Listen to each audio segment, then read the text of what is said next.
আমি জানতামই না ভাইরাল রেসিপি ডিমটা এত মজা হবে।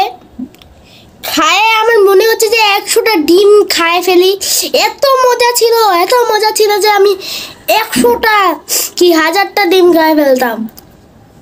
1 বছরের পুরনো একটা খুব ভাইরাল রেসিপি ইদানিং আবার দেখছি খুব ভাইরাল হয়ে চলছে, এজন্য ভাবলাম আমিও এটা বানিয়ে ফেলি। রেসিপিটা যেহেতু অনেক সহজ, তেমন কিছু করতে হবে না, তো বানিয়ে ফেলতে সমস্যা কি? এতক্ষণে নিশ্চয়ই আপনারা বুঝে ফেলেছেন আমি কোন রেসিপিটার কথা বলছি। ঠিকই ধরেছেন, আমি সেই ভাইরাল ডিম সিদ্ধর কথাই বলছি, যে ডিম সিদ্ধের সাথে এত চমৎকার একটা গ্রেভি ইউজ করা হয়। আমার মতো মানুষ যারা ডিম সিদ্ধ একদমই পছন্দ করে না, তারা পর্যন্ত এটা চেটে পুটে খেয়ে ফেলবে, শুধু একবার নয় অনেকবার খেয়ে ফেলবে। ডিম সিদ্ধ অর্ধেকটা খেতেই আমার কেমন যেন লাগে, সেখানে আজকে মনে হচ্ছিল আমি ডিম সিদ্ধ খেয়েই যাই। এত সহজ একটা রেসিপি যে কেউ যে কোনো মুহূর্তে বানিয়ে ফেলতে পারবে। এখানে আমি নিয়েছি কাঁচা পেঁয়াজ, কাঁচা মরিচ, শসা, সেই সাথে নিয়েছি বিট লবণ, সরিষার তেল, কাসুন্দি, আর নিয়েছি তেঁতুলের চাটনি।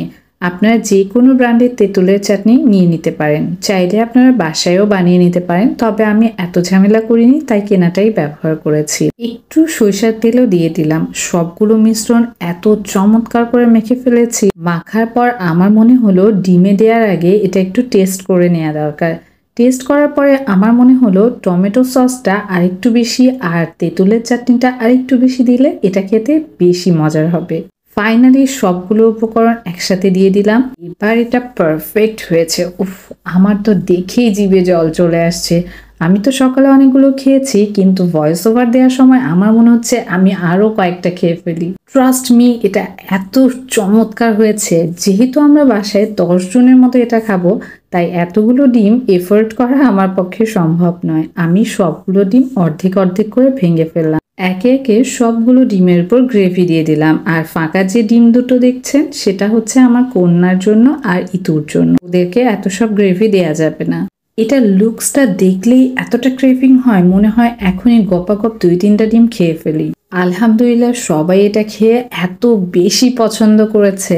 আপনারাও বাসায় বানিয়ে দেখবেন, আপনাদেরও অনেক বেশি পছন্দ হবে।